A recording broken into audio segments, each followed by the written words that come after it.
So let's talk about the Dallas Mavericks because they're having a really good offseason so far. You picked up Quentin Grimes in a trade. You went out and got Najee Marshall to replace Derrick Jones Jr., which I thought is a solid move because Derrick Jones Jr. is 27, Marshall is 26. You got him very cheap. And who knows if Derrick Jones Jr. would have continued this type of productivity after he got inserted to the starting lineup. Because what you saw in the NBA Finals, in my opinion, was an offense that was a little too predictable and too reliant on Luka Doncic. And the reason why I say that is because they relied a lot on corner threes. They relied a lot on lob dunks. And when Boston took that away, the offense was too predictable. All Boston had to do was just let Luka shoot, get all the scoring, and let the other guys do nothing because they didn't have a lot to offer outside of just Kyrie. So what Dallas did here is by adding Klay Thompson to the mix, he can shoot, he can space the floor, he can shoot at different spots on the basketball court, which is important because if PJ Washington and Derrick Jones Jr. can only shoot well from the corner three, well, it makes Dallas very, very predictable. So I think it's a great move. I know Klay Thompson isn't the same defender, so Dallas doesn't need him guarding the main scorers. So I think it's important for Dallas to have really good schemes here because if they're going to rely a lot on Luka to be an isolation guy, Kyrie to create shots, and there's not enough ball movement, the offense isn't going to take off. I think Dallas needs to really work on their offense. Defensively, they'll be fine. I know they might not be as good this year, but I still think there's plenty of good defenders there. Dante Exum can compete. Quentin Grimes is a great defender. And here's the thing about Grimes. I know he got moved from the Knicks to the Pistons. His minutes went down this year. A big part of that was because the Knicks valued McBride more. So we'll see if Grimes is different with the Mavericks. Usually when you go to a new team, you want to prove yourself, you're motivated. And if you're coming to a team who just made the NBA Finals, there should be plenty of motivation for Grimes to elevate and have a role on this team. So I think he's going to be a big X factor. They still have JJ Hardy, who can give them some scoring punch. And then Klay Thompson, again, if you could run some really solid sets for him, because he's really good off the ball, it opens up Dallas's offense even more. I don't want to forget about Derek Lively, who I think can take another leap this year, especially on the offensive side of the ball. If he can have a consistent jump shot, that would open up a lot of things for Dallas. Maybe a little pick and roll action where he can shoot a mid-range shot. So there's a lot of things that Dallas has available. They just need to unlock this offense more. Because defensively, again, there might be a little bit of a drop-off. But if you have a really good offense, that's going to, overcome some of those flaws. So it's important for Dallas to not have this offense where, Kyrie gets the ball and just isolates. Luka gets the ball. And it's important to have those moments, but you got to pick your spots. If they can have more offense where they're not just relying on lob dunks, pick and roll offense with Luka and corner threes, that is going to help this offense go to a new level because now they're less predictable. Getting Klay Thompson is a great move because, one, you add veteran leadership. He's a four-time champion, obviously, and he can play off the ball.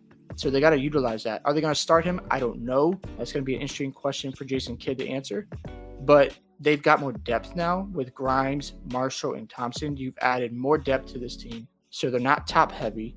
And I think another year of Lively is going to help them as well. He's a big, big component to this team to elevate to a new level. Right now, in my opinion, the Dallas Mavericks is the second best team in the Western Conference. The West, to me, has gotten top-heavy. I think the teams in the West that you're going to see dominate this year is going to be the Oklahoma City Thunder, the Dallas Mavericks, and the Minnesota Timberwolves. Everyone else, they're just not on their level, in my opinion. But again, I love where Dallas is heading here. As long as they continue to build momentum, because they were one of the best teams in the NBA after they traded for Gafford and Derrick Jones Jr., if they can continue to build that momentum and get a top spot in the Western Conference, because they don't want to start slow. Now, a big part of this is health. We know that Derek Lively had injuries last year. I think Dante Exum had some injuries. We know that Kyrie was out. So one of my biggest concerns with Dallas outside of their offense getting better is Kyrie's health, because we know he tends to get hurt. And if he's your second guy, how long are you going to keep him around? Because the window for Dallas, if they keep Kyrie around, is going to be probably another 2 years. We just have to be realistic with that. And we see the Thunder with all these picks. They picked up Hartenstein, they picked up Caruso, and they still have all this draft capital. So you got to compete with the Thunder, who are only going to get better with the experience they just have in the playoffs. So Dallas has to figure this out, whether they want to keep Kyrie around after a few years or go in another direction. The key is developing Derek Lively. If he can become more of an offensive threat, that keeps Luka around, and it keeps the Mavericks as contenders. So, again, I love this offseason that Dallas is having. To me, they're going to be right there with the Oklahoma City Thunder. I think those are the two teams that are going to be in the Western Conference Finals because of just the depth, the experience of Luka Doncic, the experience of Kyrie Irving, and you have 2 rim protectors with Gafford and Lively. It's just going to be interesting to see how they develop this offense because there's potential here.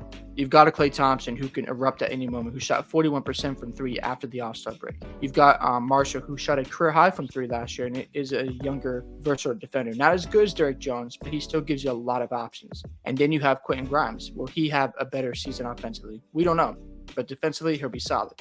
We saw Dante Exum come in at times during the regular season. He was fantastic for them.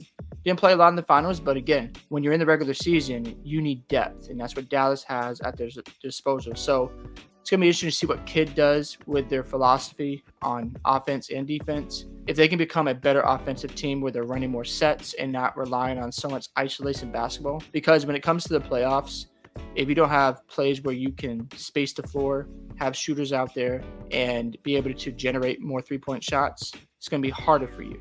So getting Klay was huge. Getting Marshall was a good pickup. And you still have P.J. Washington. You still got Gafford. So you got chemistry here. It's just important for Dallas to ride this momentum, come out hot to start the regular season.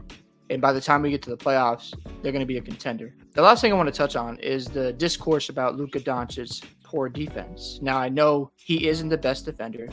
The Celtics were blowing by him left and right. But in my opinion, I think the most important thing Dallas can do is try to hide him on defense where the teams aren't constantly hunting for him.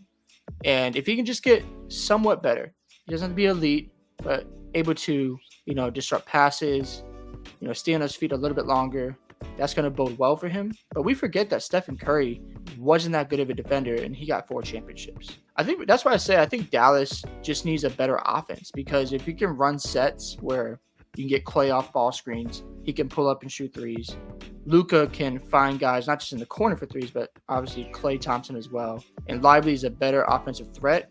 That opens up the floor. Now you have more guys who can do things on the offensive side of the ball outside of just Kyrie and Luka isolated. It's too predictable.